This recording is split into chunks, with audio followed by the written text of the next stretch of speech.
اللهم صل وسلم على سيدنا محمد وعلى آل سيدنا محمد.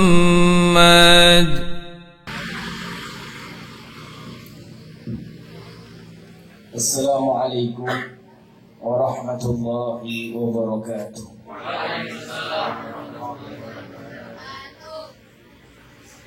Bismillah, alhamdulillah, wassalatu wassalamu ala rasulillah Sayyidina Muhammad ibn Abdillah wa ala alihi wa sahbihi wa man walah, wa la hawla wa la quwwata illa billah. Amma ba'd. Alhamdulillah ala ni'matil Islam wa kafa biha min ni'mah.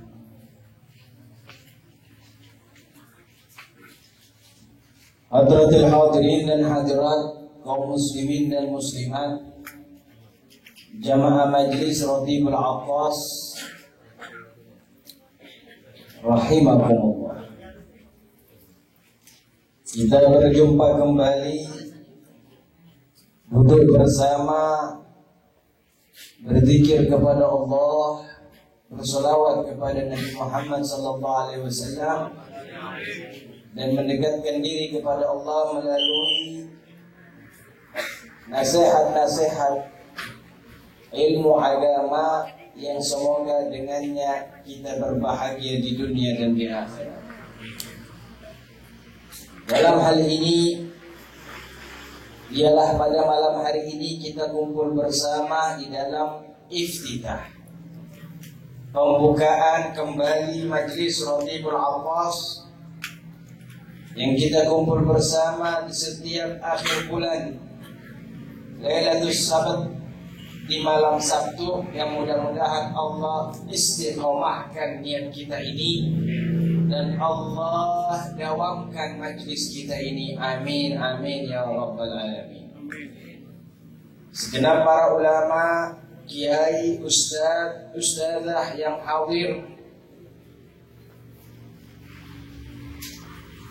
Kiai Haji Saleh Hasti, Ustaz Ismail, dan para asatizah yang lainnya, yang semoga Allah Subhanahu wa ta'ala angkat derajat mereka bersama-sama di dalam kemuliaan dan keagungan. Amin, amin ya rabbal alamin.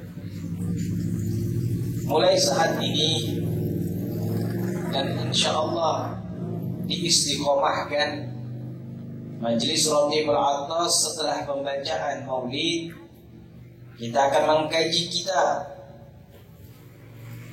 Yang untuk kali ini kita akan mengkaji kitab Khasaisul Ummatil Muhammadiyah, keistimewaan umat Nabi Muhammad, judulnya, yang dirangkum dan dikarang oleh Profesor Dr.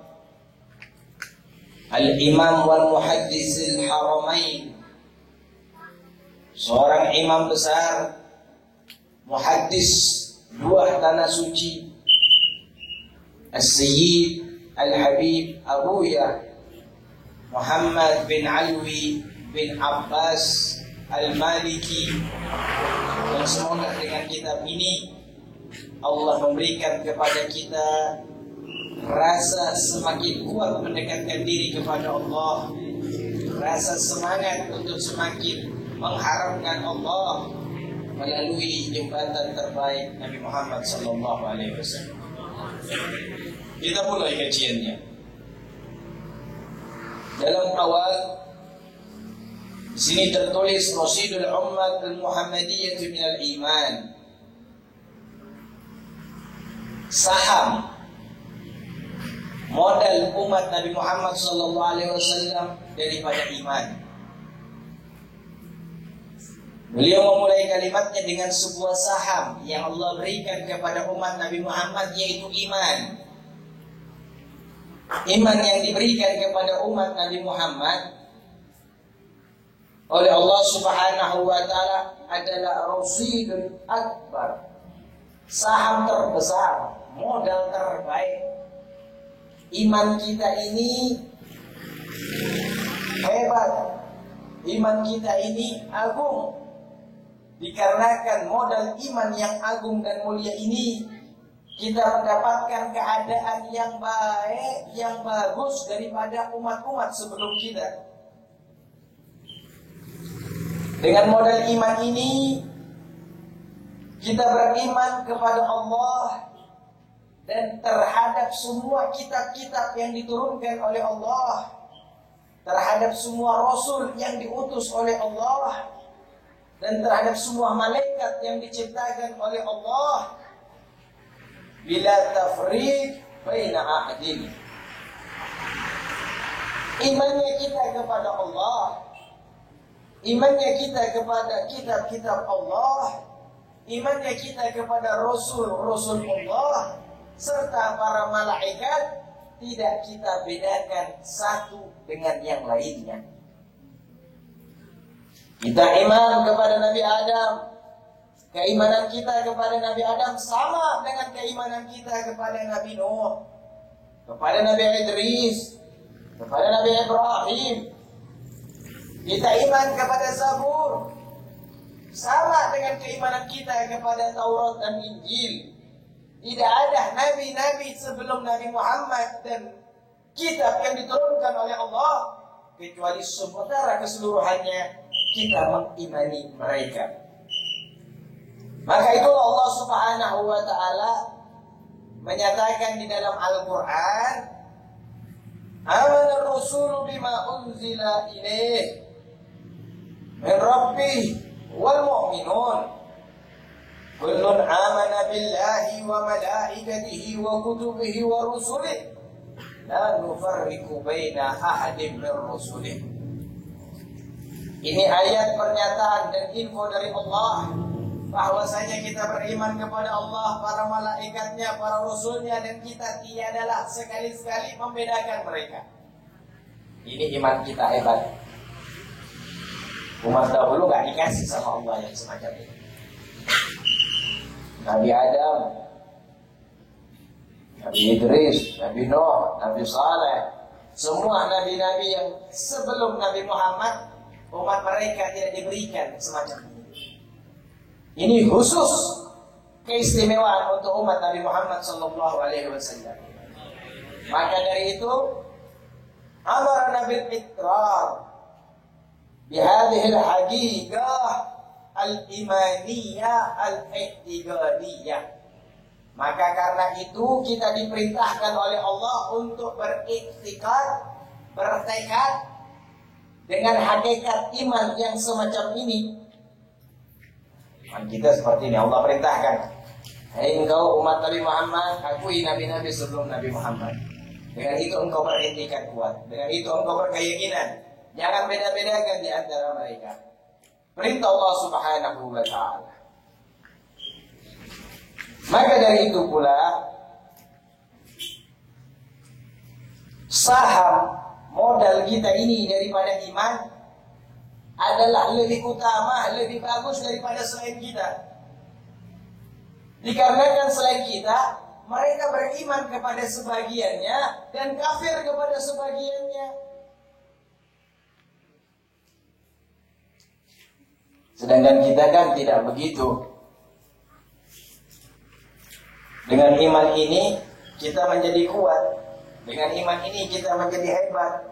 Makanya dari itu pula, karena keimanan ini menjadi modal dasar sebagai saham, seorang perempuan muslimah tidak diperbolehkan menikah dengan seorang laki-laki yang non-muslim. Karena dasar iman ini, iman kita lebih utama dari mereka. Sebaliknya, seorang laki-laki muslim boleh menikahi wanita-wanita non-muslim yang beragama Yahudi atau Nasrani. Karena iman suaminya lebih tinggi dari istrinya. Boleh. Istri lebih tinggi dari suami imannya dalam segi agama, tidak diperbolehkan. Ini pendapat pertama, makanya kita tidak boleh mengizinkan wanita-wanita muslim menikahi laki-laki yang non-muslim. Ada pendapat yang kedua, mengapa membolehkan seorang laki-laki menikahi seorang wanita non-muslim dan wanita non-muslim tidak boleh menikahi laki-laki non-muslim. Pendapat yang kedua dari tentang iman ini, bahwasanya kita beriman kepada semua nabi-nabi. Kalau suaminya mendengar nama nabi lain dari lisan istrinya, seperti istrinya seorang Yahudi menyebut Nabi Musa, maka seketika kita berselawat kepada Nabi Musa dan Nabi Muhammad SAW. Kalau menikah dengan wanita yang Nasrani lalu menyebutkan nama Nabi Isa, seketika suaminya yang Muslim berselawat kepada Nabi Isa dan Nabi Muhammad SAW. Tapi kalau dibalik, Muslimah menyebutkan nama Nabi Muhammad, kejadian yang terjadi seperti umumnya. Pertama, setidaknya paling ringan suaminya nggak ribut nyebut nama Nabi Muhammad di hadapan orang-orang Nasrani karena suaminya nggak ribut. Apalagi kalau suaminya Yahudi, nggak bakal ribut namanya Nabi Muhammad disebut-sebut. Itu paling ringan. Sedangnya bisa jadi Nabi Muhammad dihina-hina oleh mereka. Bisa jadi Nabi Muhammad dicaci oleh mereka.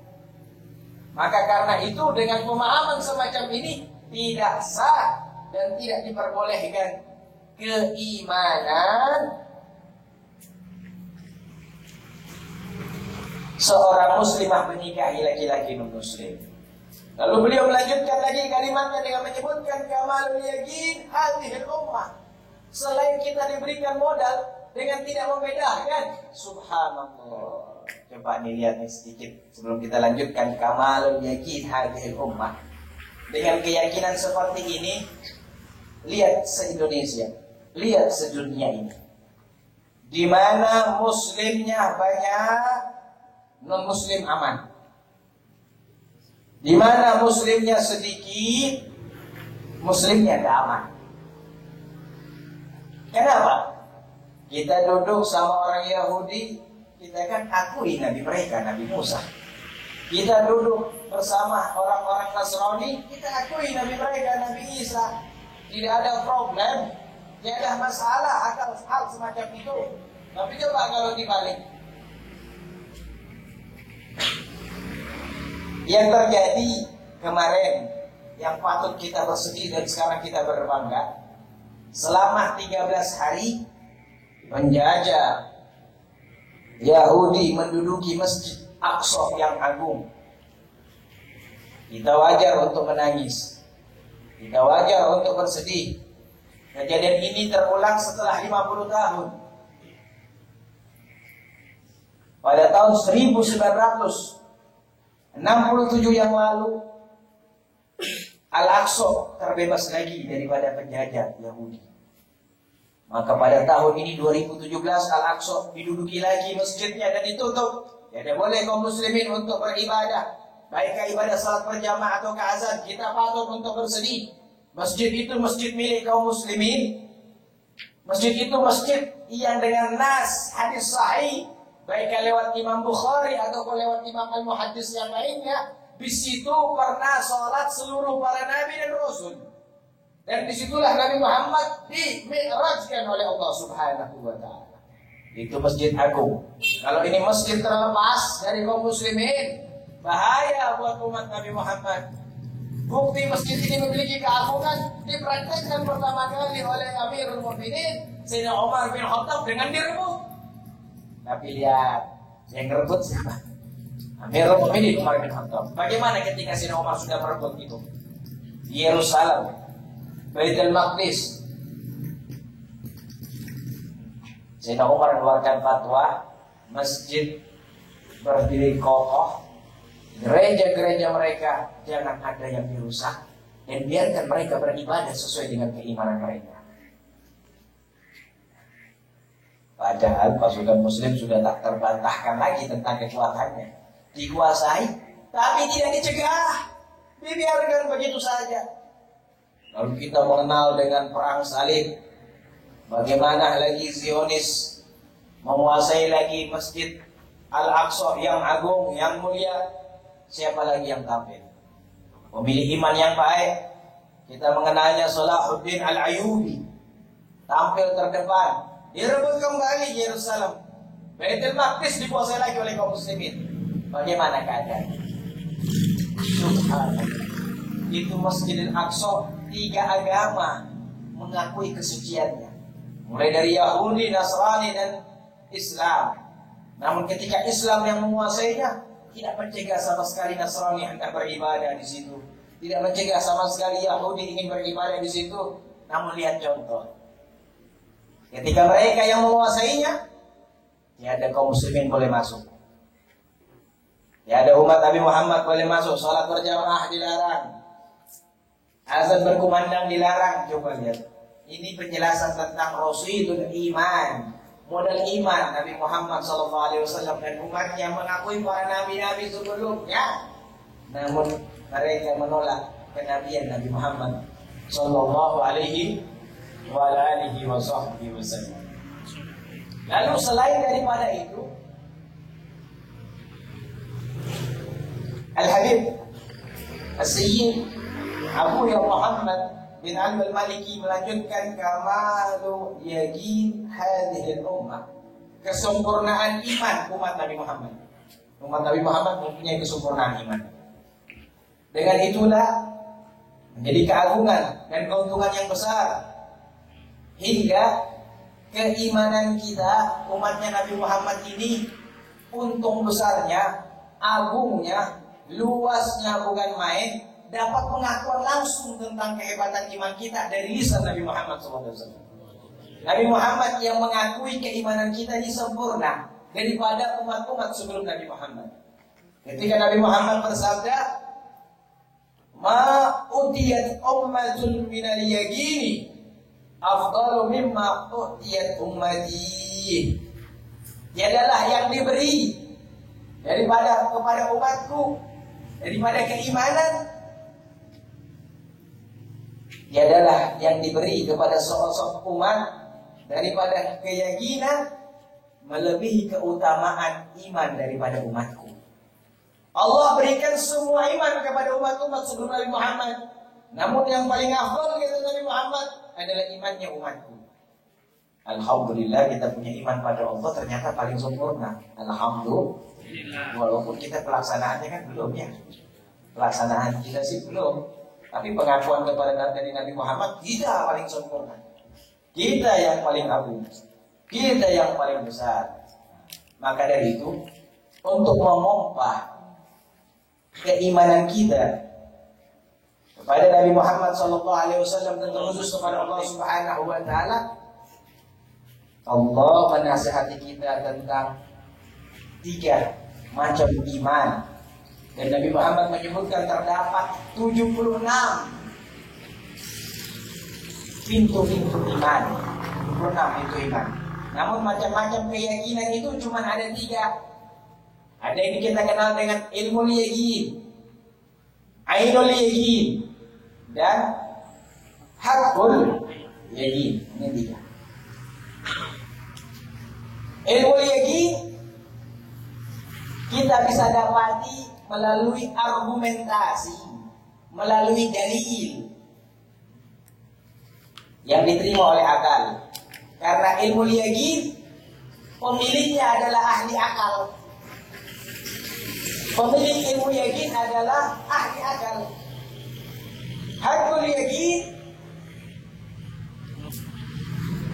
kita bisa mengetahui hukum bayan dengan hal-hal yang dijelaskan, penjelasan. Ini dimiliki oleh ahli ilmu, pemilik ilmu. Dan hakul yaqin dimiliki oleh ahli ma'rifati billah. Pemiliknya ahli ma'arif. Karena ini sudah terang. La yahtaj ila dalil wa la yahtaj ila bayan. Enggak butuh lagi dalil, enggak butuh lagi penjelasan, sudah tampak jelas apa yang dia miliki. Dulu ada seseorang datang kepada ulama yang sudah sampai maqam hakul yaqin. Orang ini berkata, "Arafullah bi alfi dalil." Aku mengenal Allah dengan 1000 dalil. 1000 dalil aku mengenal Allah. Aku mengenal Allah dengan 1000 dalil. Ini ahli ma'rifati billah mengatakan, kalau araf Allah, ma yahtaj ila dalil. Kalau Allah sudah kenal Allah, nggak butuh dalil. Dalil itu buat orang yang belum kenal Allah. Tapi kalau sudah kenal Allah, la yahtaj ila dalil. Enggak lagi kita butuh dengan dalil-dalil. Pemahaman ilmu yakin, ainul yakin, dan haqqul yakin ini dijelaskan oleh Allah Subhanahu wa taala di dalam Al-Qur'an. Kalla law ta'lamuna ilmal yakin la tarawunna al-jahim thumma la tarawunnaha ainal yakin. Lihat ayat. Allah menyebutkan di dalam Al-Quran tentang ilmu yakin, ainul yakin, dan haqqul yakin. Ilmu yakin, kalla law ta'lamuna ilmal yakin la tarawunnal jahim thumma la tarawunnaha ainal yakin. Lalu haqqul yakin di mana ayatnya? Wa innaha lahwal haqqul yakin. Surat Al-Waqi'ah. Wa innaha lahwal haqqul yakin. Ketika Allah menceritakan wa innaha lahwal haqqul yakin, Allah lagi menceritakan tentang orang-orang saleh yang jujur beribadah kepada Allah hingga penghambaannya sudah sampai kepada Allah, la yahtaj ila dalil. Setelah itu Allah mengatakan wa innaha lahwal haqqul yakin. Maka dari itu perlu kiranya kita mengetahui tentang iman kita yang istimewa Allah kasihkan kepada kita. Sayyidina Abu Bakar Siddiq ini masuk golongan orang-orang yang sudah berada di maratib haqqul yakin. Ilmu yakin ini ilmu yang butuh dalil kayak kita ini. Kalau kita ditanya di mana Allah, apakah Allah ada, kita jawabnya pakai akal kita. Ilmu yakin kita butuh dalil. Lalu kalau kita ditanya di mana Allah, yang kita jelaskan dengan adanya langit, adanya bumi menandakan adanya Tuhan yang menciptakan. Dengan adanya bekas telapak kaki manusia menandakan ada pejalan kaki. Dengan adanya kotoran binatang menandakan adanya binatang itu. Tidak mungkin ada alam dunia ini kecuali ada penciptanya. Ini kita mengenal dengan akal kita. Tapi di luar sana ada makhluk Allah yang sudah sampai dalam makhluk ainul yakin, yang mereka seakan-akan sudah beriman kepada Allah, seakan-akan mereka melihat dengan mata mereka. Kalau ilmu yakin itu kayak contoh seperti ini. Magomnya orang memiliki ilmu yakin, saya bilang kepada seseorang, sungguh di Mekah ada Ka'bah, lalu dia percaya. Saya mengkabarkan di Mekah ada Ka'bah, dia percaya. Ainul yakin, saya mengkabarkan di Mekah ada Ka'bah, dia percaya karena dia sudah lihat. Yang satu percaya karena saya menginfokan kepadanya, yang satu lagi sudah percaya karena dia sudah lihat dengan matanya.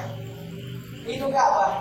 Ada lagi haqqul yakin, saya mengkabarkan di Mekah itu ada Ka'bah. Kemudian bukan hanya percaya, tapi dia sudah tawaf. Di depan Ka'bah itu sudah tawaf, sudah bukan dia lagi, tapi melaksanakan kenikmatan daripada Ka'bah tersebut. Ini maratib mereka, derajat-derajat mereka. Maka dari itu kita sepakat keimanan orang-orang Yahudi tertolak karena mereka mengimani Nabi Musa tapi mengingkari kenabian Nabi Isa dan Nabi Muhammad. Sebagaimana keimanan Nasrani pun tertolak oleh Allah karena mereka mengimani Nabi Isa namun menolak Nabi Muhammad dan Nabi Musa alaihi afdhalus salati wa azka taslim. Hadirin dan hadirat kaum muslimin dan muslimat, yang sungguh mengherankan kepada kita pada saat-saat ini tentang keimanan kita kepada Allah Subhanahu wa taala. Apa yang datang dari Allah melalui lisan Nabi Muhammad SAW banyak yang nolak. Banyak yang nolak keimanan kita kepada Allah. Yang telah datang dari lisan Nabi Muhammad, mereka berkata, mereka menolak kerasulan Nabi Muhammad. Mereka berkata, Muhammad itu manusia.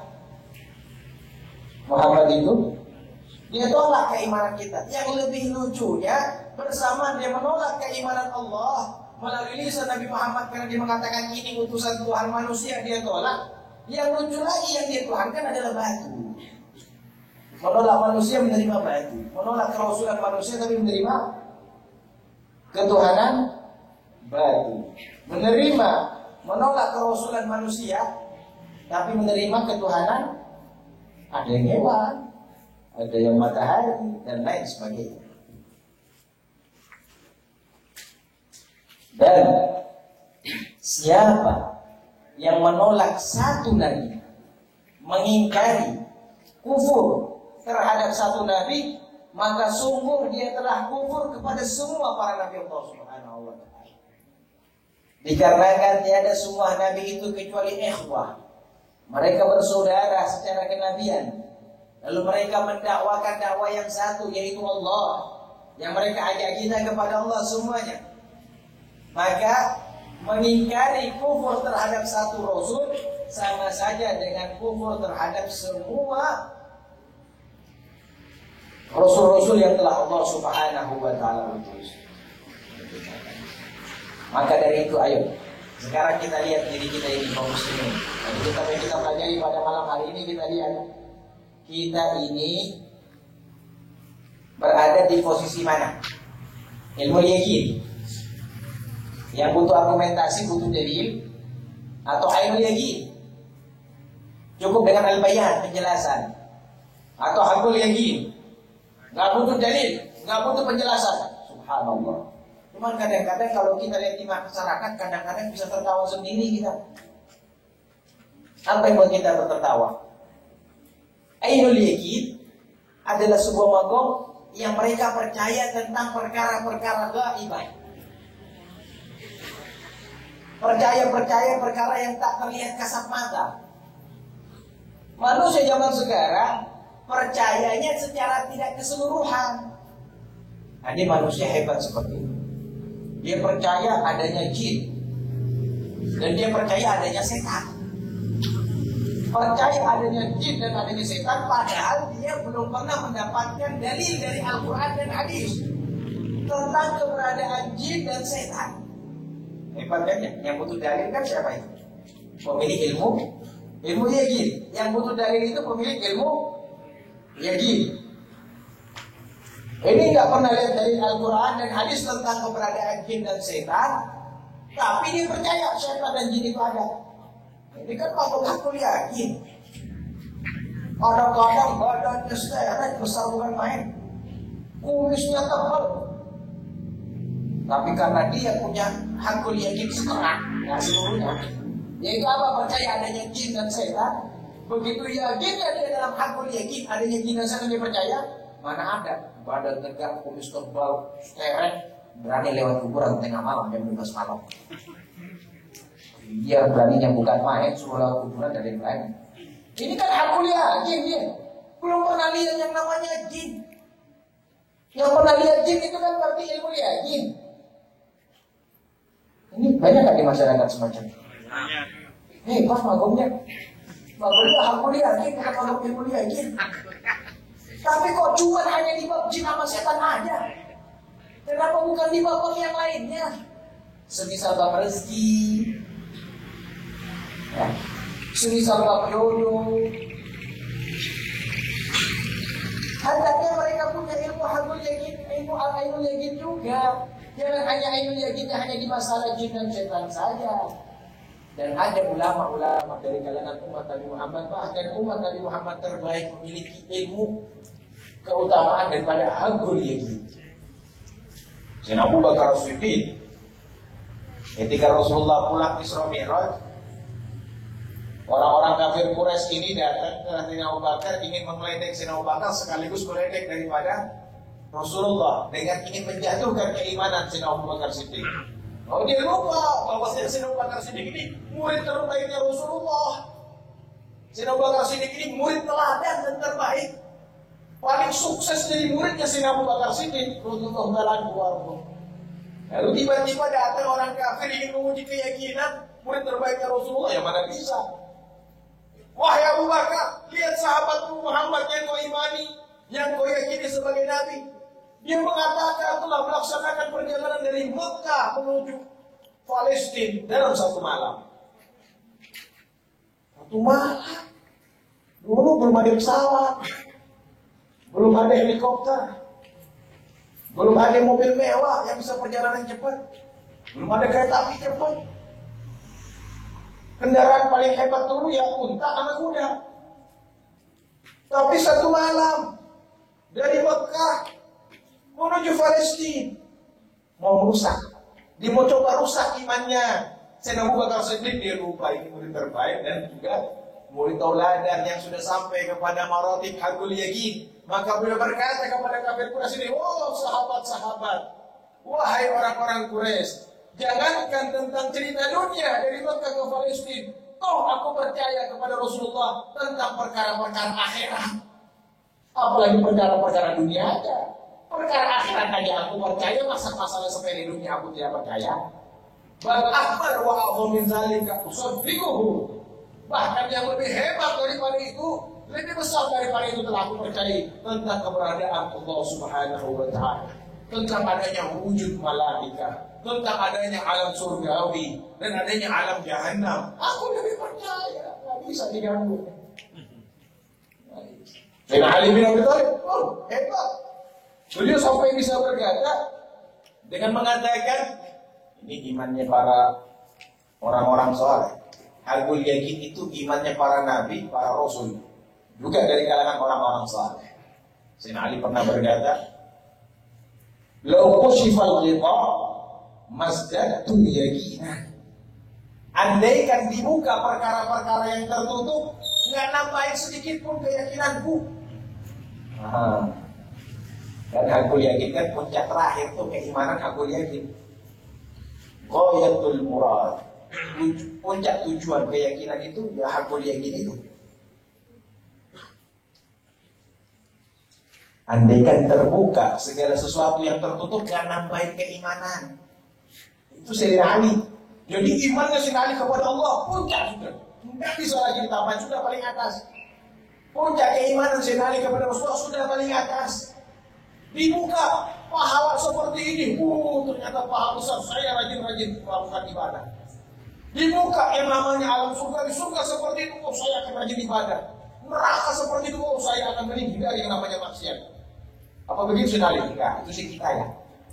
Kalau kita begitu dibuka pahala sholawatan, tinggalin yang lain, kita sholawatan aja. Dibuka pahala yang namanya sholat, kita tinggalin yang lainnya, sholat aja terus. Sampai ada seseorang yang pernah berkata dari kalangan ulama, andaikan dibuka pahala kemuliaan majelis taklim, niscaya orang-orang akan merangkak menuju majelis taklim, tapi kan ditutup. Makanya Sayyidina Abu Bakar Siddiq pernah berkata, "Ma ra'aitu syai'an illa ra'aitu Allah fihi." Tiadalah aku melihat sesuatu kecuali aku saksikan di situ ada Allah. Tiada aku melihat sesuatu kecuali aku menyaksikan di situ ada Allah. Subhanallah.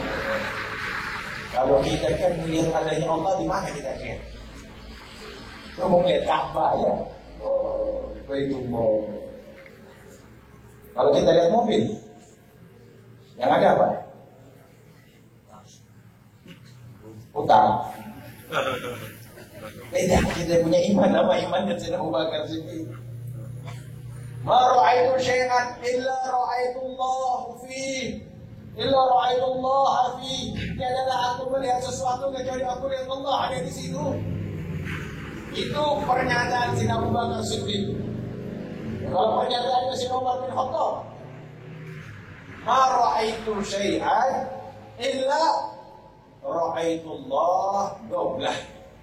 Tiadalah aku melihat sesuatu kecuali aku melihat Allah sebelumnya. Belum melihat mobil, udah lihat Allah duluan, baru kelihatan tuh mobil.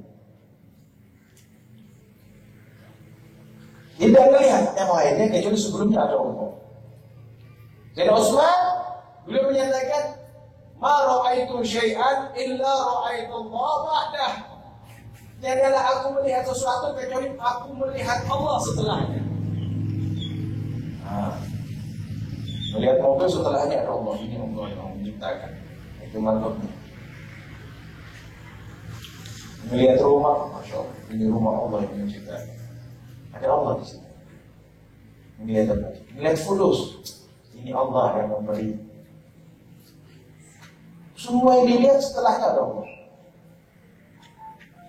Sayyidina Ali, bagaimana Sayyidina Ali? Sayyidina Ali membuat pernyataan yang mereka 4 sahabat Rasul ini pernyataan satu dengan yang lain hampir mirip.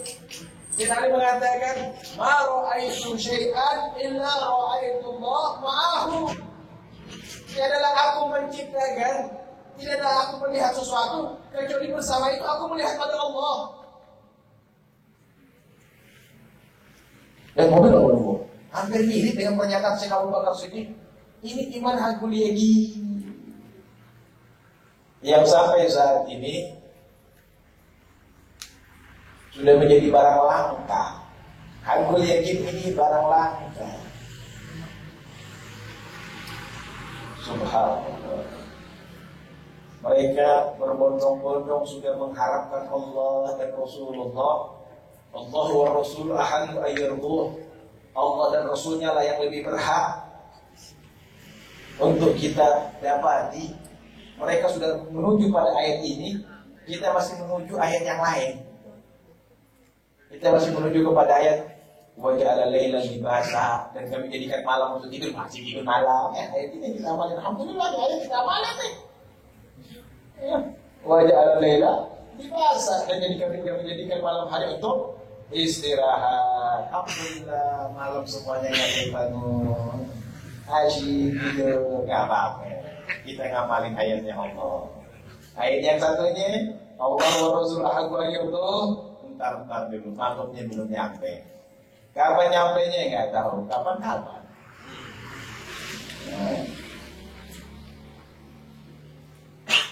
Subhanallah. Ini penting kiranya untuk kita lebih menekankan lagi tentang keimanan dan keyakinan. Agar Allah Subhanahu wa ta'ala memantapkan kita punya iman. Kalau kita nggak mantap kan, nggak bisa. Ada yang nanya, Bib, dari ilmu yakin ke ainul yakin, lalu ke hakul yakin, bagaimana, Bib? Oh, itu butuh ilmu, butuh iman sama mujahadah. Cari ilmunya Allah, kuatkan imanmu, lalu bersungguh-sungguh dalam ilmu dan iman tersebut. Mungkin semua tidak ada langsung yang mendapatkan hakul yakin, tiada. Illal anbiya wal mursalin. Namun kita seorang hamba Allah, seorang umat, dimulai daripada ilmu yakin, belajar. Apa yang kita dengar, oh kita imani. Kita bersungguh-sungguh dalam keimanan itu sampai kita tidak butuh. Coba lihat Rabi'atul Adawiyah, seorang wanita pemilik keimanan.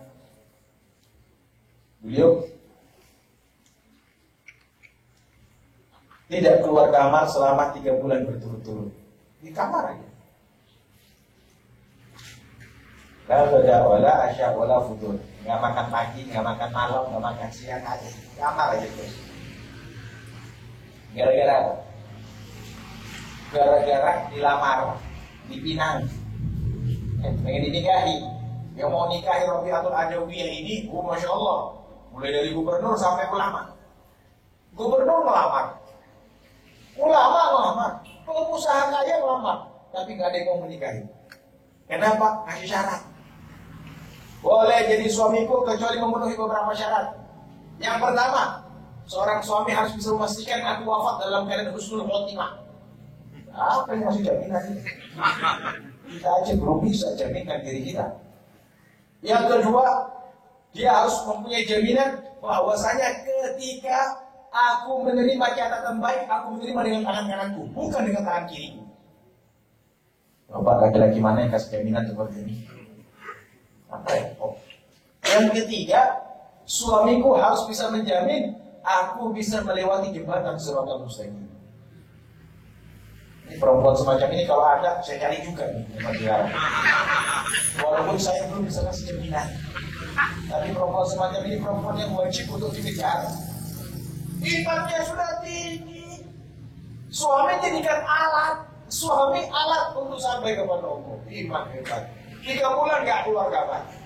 Sampai murid-muridnya sudah haus ilmu. Sudah haus ilmunya Rabi'atul Adawi Abude radhiyallahu anhu.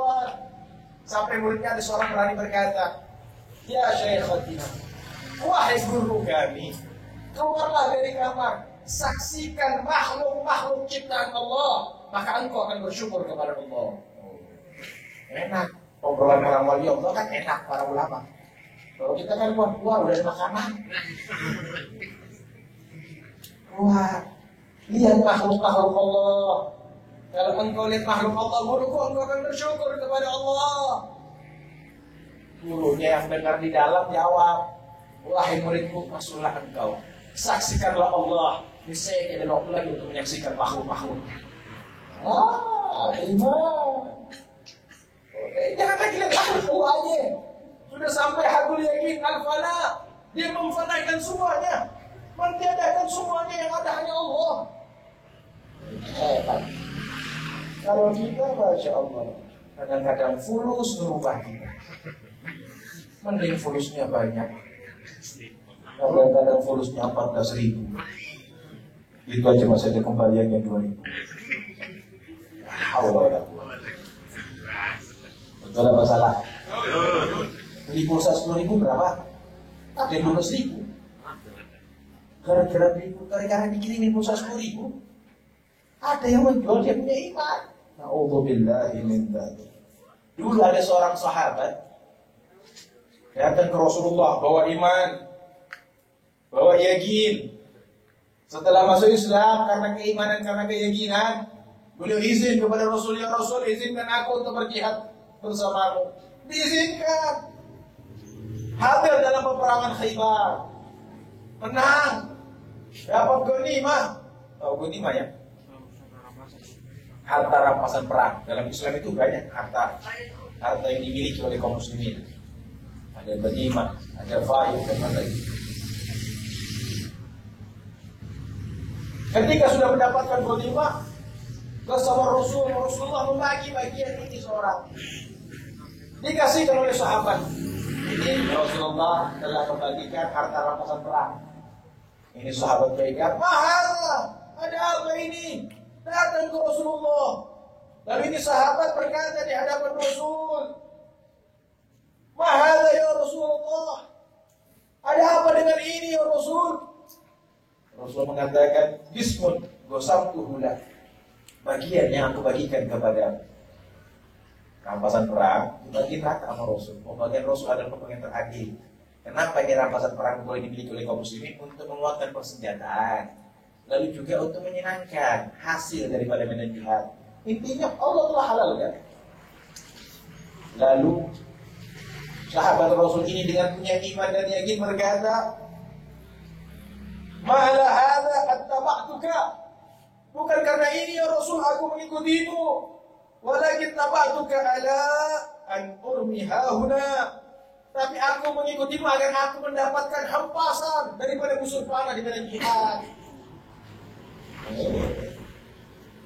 Kalau dia sahabat yakinnya, nggak mau tuh, apa itu bagian perang, nggak mau. Ada maunya, ada musuh panah kena jantungnya. Ya Allah. Kenapa itu begitu? Aku yakin, udah yakin. Siapa yang mati syahid, surga langsung dapat, nggak ada timbangan. Oh kita kan, jihad, pamer, maju. Itu yang punya iman. Ketika takut semua punya iman maju ke depan, dia mundur belakang. Masih ragu-ragu, ya Allah. Kalau luka obat mahal, obat dipikirin. Lalu sahabat ini maju ke medan jihad. Ketika maju ke medan jihad, sahabat wafat sesuai dengan keimanannya. Karena busur anak panah tempat di jantungnya. Rasulullah lihat wafatnya, Rasulullah berkata, wah, ini. Apa yang diinginkan dia dapatin. Dia punya iman wafat, ingin surga, Allah kasih. Shadaqallah wa sadaqah. Dia jujur kepada Allah, maka Allah tepati kejujuran Allah. Maka Rasulullah SAW membandingkan ini jenazah, mengkafani ini jenazah sahabatnya, mensolati lalu mengkuburkan, enaknya itu. Ya Allah, mungkin Nabi aja udah syukur. Bersama dengan itu Rasulullah angkat tangan lalu berkata, Allahumma hadza abduka kharaja muhajiran fi sabilika faqutila syahidan wa ana alaihi syahid. Ya Rasulullah, ini hambamu keluar dari rumahnya untuk mengangkat pedang, meninggikan asmamu, dan dia terbunuh sebagai seorang syahid. Ya Allah, aku saksikan dia seorang yang syahid. Persaksiannya, keimanannya disaksikan sama Allah dan disaksikan oleh Rasulullah sallallahu alaihi wasallam. Bahkan orang kalau sudah punya ilmu yakin, ainul yakin dan aku yakin hebat. Dulu dikisahkan ada seorang Nasrani masuk Islam karena dia punya iman hebat. Imannya hebat ini Nasrani. Datang ke rumah salah seorang Habib. Ini Habib ingin menguji keimanan nih orang Nasrani yang punya masuk Islam. Alhamdulillah, jadi Muslim. Dibacakan ayat-ayat tentang keutamaan Nabi Isa. Harapannya keimanannya tampak kuat dan kokoh. Kalau orang yang lihat seakan-akan Habib ingin mengatakan lagi, padahal nggak ingin menguji keimanan dan kokoh. Diceritakan keutamaan Nabi Isa. Mulai dari Nabi Isa dituhankan. Pertama, dituhankannya Nabi Isa karena Nabi Isa lahir hanya miliki seorang ibu tanpa ayah. Suatu hal keajaiban yang luar biasa. Katanya orang Muslim yang dari agama Nasrani, dia sudah masuk Islam, dia menjawab, jikalau kemuliaan Nabi Isa lahir dari seorang ibu tanpa ayah lalu dituhankan, ada perkara yang lebih hebat, wahai Habib. Kata Habib apa? Nabi Adam ada tanpa ayah dan ibu. Kenapa bukan Nabi Adam aja yang dituhankan? Hebat, dia punya iman, gak terpengaruh. Dikatakan lagi, Talasa tentang ketuhanan Nabi Isa Tuhan. Dia tiga di antara yang tiga. Ini orang Nasrani yang dahulunya sekarang sudah Islam lalu jawab, kalau Nabi Isa lahir lalu menjadi Tuhan dari kemaluan wanita yang tempat yang paling kotor, seyogyanya, setidaknya kalau memang mau lahir ya jangan lewat tempat itulah, coba lewat mulut atau lewat mata keluarnya gitu, lebih mulia kayaknya. Subhanallah. Ini sudah punya iman, ini enak, diganggu bukan nggak berfungsi. Tapi kita bahas iman, bukan bahas ilmu. Karena di luar sana banyak orang punya ilmu tapi imannya kurang. Membuktikan bahas iman dan ilmu itu memang suatu kesatuan. Bukan berarti orang punya ilmu seketika dia akan punya iman. Karena di luar sana banyak orang berilmu tapi tidak punya iman. Berapa banyak orang Nasrani hafal Al-Quran? Berapa banyak orang Yahudi hafal Al-Quran? Bahkan pernah ada seorang berangkat belajar 20 tahun untuk mengkaji kitab hadis. Setelah 20 tahun dia menyatakan dirinya bahwa dia orang non-Islam, sudah hafal kutubus sittah. Jadi ilmu dan iman memang suatu kesatuan dalam menghamba kepada Allah. Bukan berarti punya ilmu itu sudah berarti imannya kuat. Toh buktinya di luar sana banyak orang punya ilmu, kena fulus, Kijang Innova, Toyota Alphard kan berubah. Berapa banyak juga di luar sana ketika sudah kena lembaran warna merah, apalagi kalau 4 gepok, 5 gepok, apalagi kalau lembarannya warna hitam dikit. Tahu hitam dikit ya? Tahu? Kata hitam.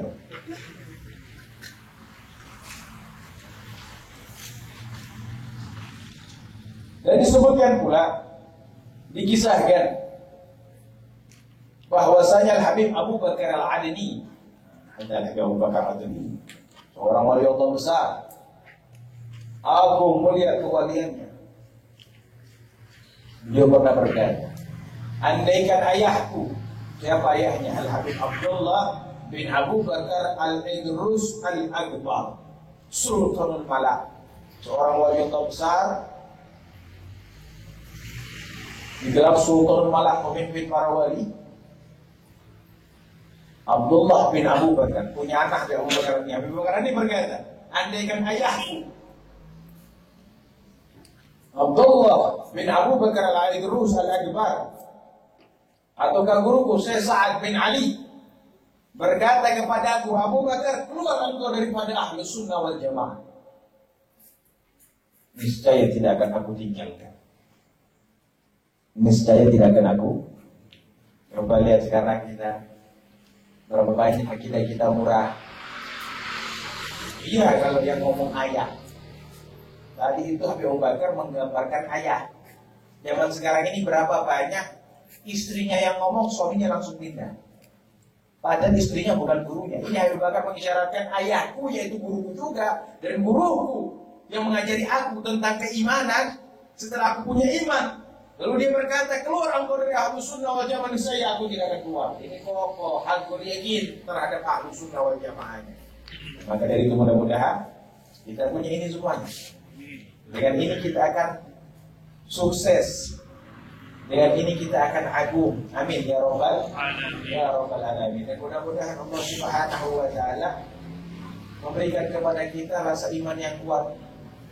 Dan kita saat-saat ini hadirin sedikit diajari oleh saudara-saudara kita di Palestina tentang keimanan. Sedikit kita diajari. Sedikit tapi besar sekali. Malu kita sama orang Palestina. Dapat sedikit diajari. Dari tanggal 14 sampai tanggal 27 Juli kemarin, Masjidil Aqsa ditutup untuk salat dan azan oleh penjajah Yahudi.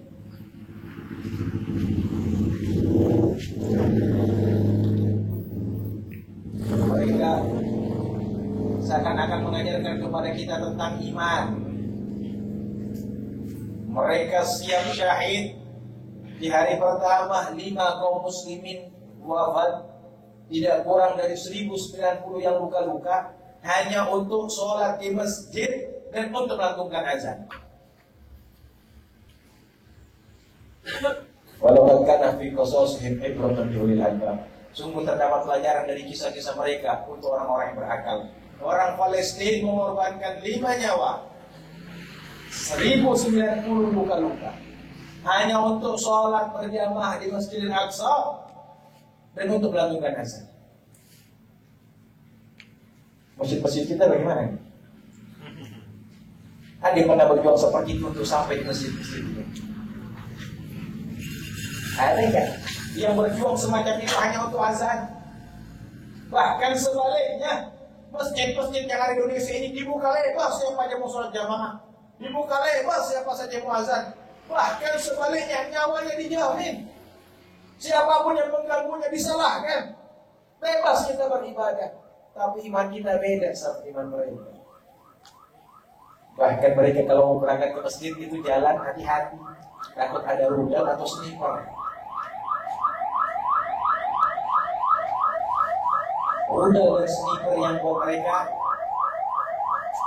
tetap berangkat untuk melaksanakan